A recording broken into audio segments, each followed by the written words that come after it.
مومن ایسا تھا اسے اپنے ایمان کو بچانے کی فکر ہوتی تھی، اور آج کا مومن ایسا کمزور ہو چکا ہے کہ اسے ایمان بیچنے کی فکر ہے۔ وہ اپنے ایمان کو بیچنے کے لیے تیار ہے، وہ دنیا کی حقیر سے حقیر چیزوں کے لیے اپنے ایمان کو بیچ دیتا ہے، وہ دولت کے لیے ایمان کو بیچ دیتا ہے، وہ کرسی کے لیے ایمان کو بیچ دیتا ہے، وہ منصب اور عزت کے لیے، نام و نمود کے لیے ایمان کو بیچ دیتا ہے۔ اس سے زیادہ خسارے کا اور کوئی سودا نہیں ہو سکتا ہے۔ اللہ رب العزت ہماری حفاظت فرمائے۔ پھر آپ نے فرمایا کہ اگر آپ یہ چاہتے ہو کہ آپ ہمیشہ، ہم پوری دنیا کے لوگوں کی شکایت کرتے ہیں کہ مسلمانوں کے خلاف اس نے یہ کیا، مسلمانوں کے خلاف اس نے یہ کیا، کہا کہ لوگوں کی شکایتیں کرنے کے بجائے خود ہم اپنی زندگی میں ایمان کو اور عمل صالح کو جگہ دینے کی کوشش کریں۔ کہا جب ہم 100% اسلام پر عمل کرنا شروع کر دیں گے، جب ہماری زندگی عمل صالح سے لبریز ہو جائے گی، جب ہم اخلاص کے ساتھ اللہ کی رضامندی کے لیے سب کچھ کرنا شروع کر دیں گے، جب ہم اپنے اخلاق کی اصلاح کر لیں گے، جب ہم اپنے اخلاق کو سدھار دیں گے، تو فرماتے ہیں کہ اللہ رب العزت ہماری ایسے مدد فرمائے گا کہ ہم نے اس کا تصور بھی نہیں کیا ہوگا۔ لہذا ہم لوگوں کی شکوہ شکایت کو بیان کرنے کے بجائے خود اپنا محاسبہ کریں کہ ہم کون ہیں، ہم کیا کر رہے ہیں، اور ہم کہاں کھڑے ہیں، اور ہمیں کہاں کھڑا ہونا چاہیے۔ تو اس لیے ہمارے کشمیر کے مسلمانوں کو تو ڈبل شکر ادا کرنا چاہیے۔ کیوں؟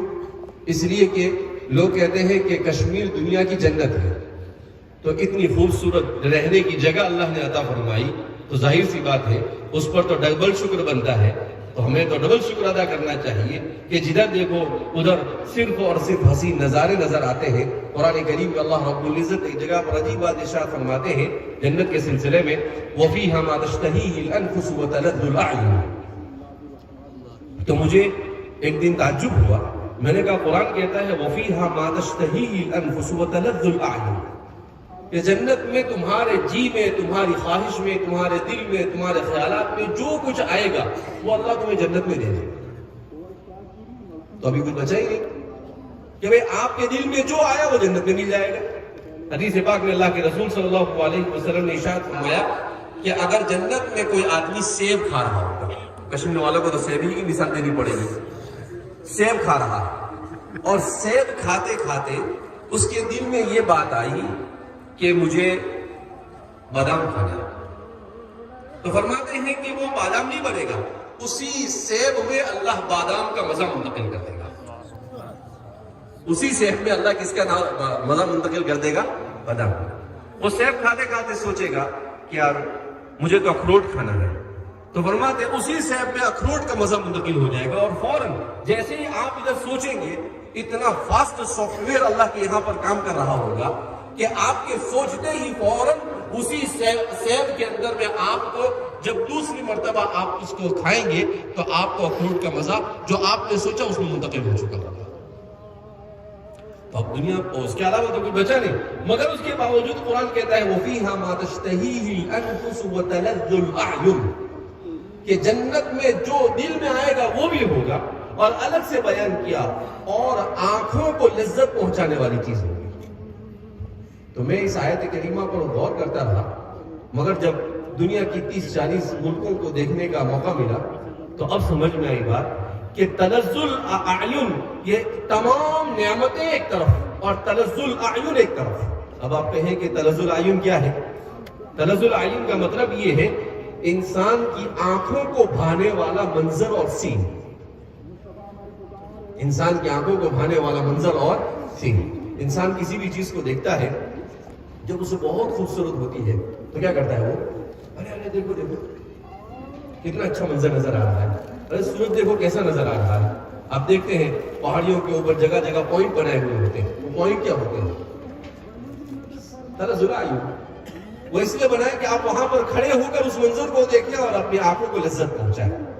تو تلذ الاعین یہ ساری نعمتوں کے مقابلے میں ایک الگ نعمت ہے، اور کشمیر حضرات کو یہ فری میں ملی ہے۔ جنت والوں کو تو جنت میں ملے گی، مگر یہاں پر جہاں بہت ساری اللہ کی فری نعمتیں ہیں، یہ سب سے بڑی نعمت آپ حضرات کو بالکل فری میں ملی ہوئی ہے کہ لوگوں کو ہزاروں لاکھوں روپے خرچ کر تلذ الاعین کے لیے کسی کو یہاں کشمیر آنا پڑتا ہے اور الگ الگ جگہ پر جا کر دیکھنا پڑتا ہے، مگر یہاں تو جب پونچھ میں آئے ہم لوگ تو ہم نے دیکھا کہ کسی کا گھر اس چوٹی پر ہے تو کسی کا اس سے اونچی والی چوٹی پر ہے، تو میں نے کہا یہ یہاں پر تو تنزل عیون کے علاوہ اور کچھ ہے ہی نہیں۔ تو اللہ رب العزت نے ایمان دیا، اللہ رب العزت نے ہمیں ساتھ ساتھ میں اتنی نعمتیں عطا فرمائی، تو ہم سب کو دل کی گہرائیوں سے بولنا چاہیے الحمدللہ۔ کیا بولنا چاہیے؟ الحمدللہ۔ الحمدللہ الذی انعمنا بهذه النعم الجلیلہ۔ اس اللہ کا ہم کتنا شکر ادا کریں جس نے اتنی عظیم عظیم نعمتیں ہمیں عطا فرمائی، اور یہ ساری نعمتوں کے ساتھ ایمان عطا فرمائے۔ جب کشمیر کی بہت ساری اچھی اچھی جگہوں پر جانے کا اتفاق ہوا تو اور وہاں پر ہر جگہ پر دیکھا کہ ماشاءاللہ ہر جگہ پر داڑھی، ٹوپی، مسجد، اذان، تو طبیعت بڑی خوش ہوئی۔ تو میں نے دل میں کہا اللہ نے حسین جگہ بنائی اور وہاں پر اپنے پیارے بندوں مومنوں کو بسا دیا، مشرک کو وہاں پر جگہ بھی نہیں دی کہ وہ یہاں پر آ کر رہے۔ اللہ کا نظام ہے۔ تو اس لیے ہمیں اپنی اس نعمت کی قدر کرنے کی ضرورت ہے۔ اب جو زمانہ ہے یہ بڑا خطرناک زمانہ ہے، ہمیں فکر کرنی ہے اپنے بچوں کے ایمان کی، ہمیں فکر کرنی ہے اپنے نسلوں کے ایمان کی۔ کیوں؟ اس لیے کہ پہلے تو گھر میں ٹی وی آتا تھا تو خطرہ ہوتا تھا۔ ہمارے گجرات کے بعض علاقوں کے اندر میں اگر بعض علاقے ایسے ہیں، پالنپور کے علاقے میں، کہ اگر کوئی مسلمان گھر میں ٹی وی لے آتا تھا تو پورے گاؤں والے اس کا بائیکاٹ کرتے تھے کہ بھائی یہ شیطان اس نے گھر میں لا کے بٹھا دیا ہے، اسے بائیکاٹ کرو۔ لیکن اب تو یہ زمانہ ہے کہ ہر گھر میں نہیں، ہر انسان کے ہاتھ میں یہ ٹیلی ویژن آتا ہے۔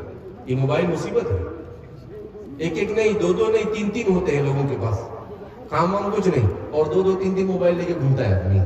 کیوں؟ ایک میں چارجنگ ختم ہوا تو دوسرے میں شارٹ دیکھے گا۔ تو ظاہر سی بات ہے کہ بہت بڑی آزمائش ہے۔ اللہ کے رسول صلی اللہ علیہ وسلم نے ارشاد فرمایا کہ بارش کی طرح فتنے برسیں گے۔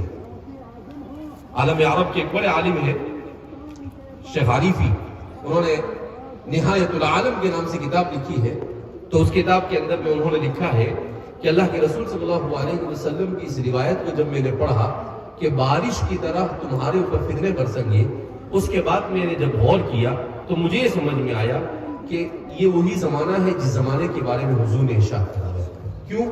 کہ ہم اسی زمانے سے گزر رہے ہیں کہ سیٹلائٹ جو ہے یہ خلا میں ہوتا ہے، چاند کے بالکل قریب قریب، اس کے قریب قریب، اس کے اوپر نیچے خلا میں ہوتا ہے۔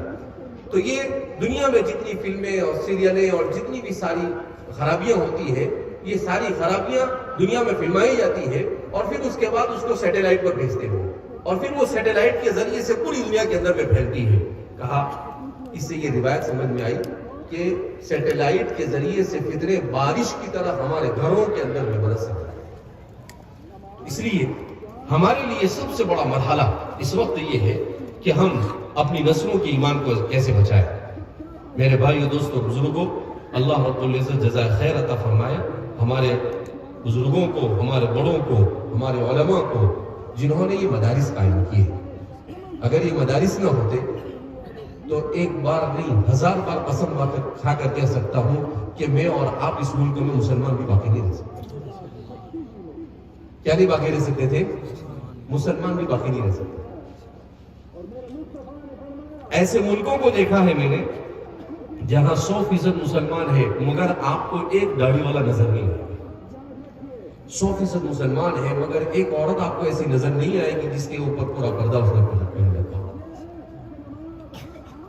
اور یہاں پر ہم 15 سے 20% ہیں اس ملک میں، مگر اس کے باوجود اپنے پورے اسلامی تشخص کے ساتھ رہ رہے ہیں۔ یہ صرف ہمارے مدارس کی برکت ہے، کوئی مانے یا نہ مانے۔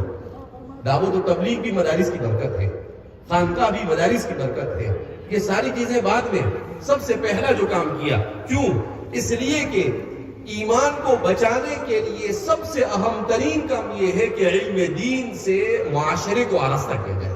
اللہ کے رسول صلی اللہ علیہ وسلم نے بھی سب سے پہلے کیا کیا؟ حکومتیں قائم کی۔